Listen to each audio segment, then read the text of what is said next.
You're going to have a baby? Wouldn't you like him to be healthy, smart, maybe a good athlete or a musician? Designing babies is not allowed in America now, but it's coming. In this TV series, designer babies are called chromes because their chromosomes were played with.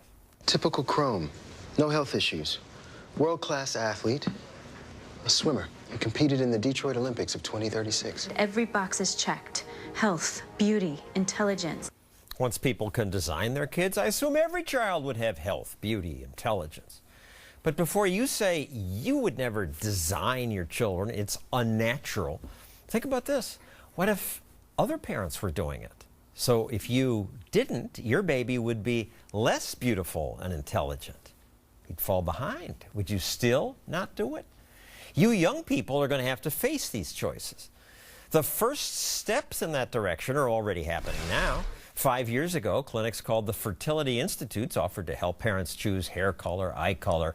The Daily News reported on that, and some people freaked out. Dr. Jeffrey Steinberg's clinic director, what happened? We had a media blitz. The information went out, not all of it correct, and people found out that some of the potentials were out there and had a tremendous interest in it. And it was one way or the other. Either they absolutely were in favor of it or they absolutely were against it. But it overwhelmed us, so we retracted it. You've backed off. You don't offer most of it. We backed off then, and we're beginning to think about reoffering it.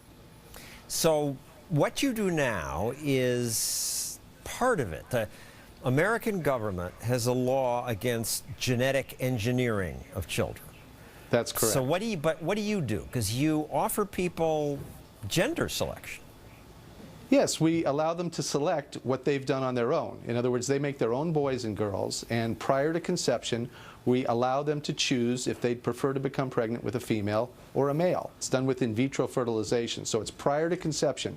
Just like with standard in vitro fertilization, we select the best embryos that give the parents the best chance of having a baby and return those to mom. But when I hear the word embryo, I think of something that's alive. The sperm has met the egg and grown. Well, that's a personal decision and a personal feeling about what goes on. You know, it's the definition of life, and again, there's a lot of definitions out there, and whichever one you elect to abide by is the one that has to guide your thoughts. I'm just struck by how everybody has such strong feelings. This is what you do is illegal in Canada, United Kingdom, and Australia. For the people who view the embryo as a life, I think it would be better if you could play around with the genes even before that.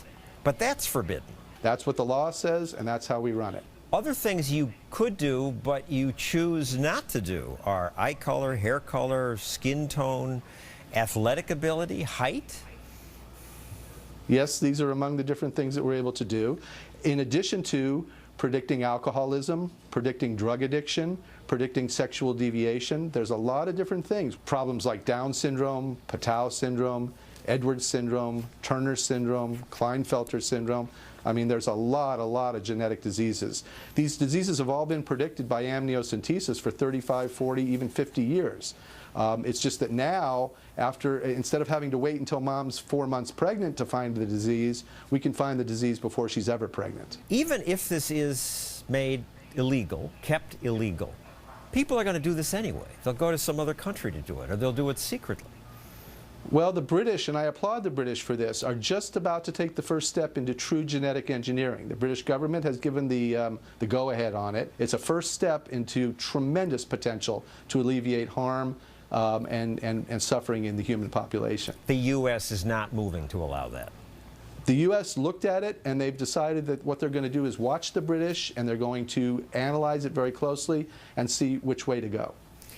There was a poll, a Pew poll, asked, how would you feel if prospective parents could alter the DNA of their children to produce smarter, healthier, more athletic offspring? 66% said it would be a change for the worse. 26% said it would be a good thing. Years ago, when in vitro fertilization was first developed, and I walked out to my car after a busy day and had a note on my windshield that said, "Test tube babies have no soul."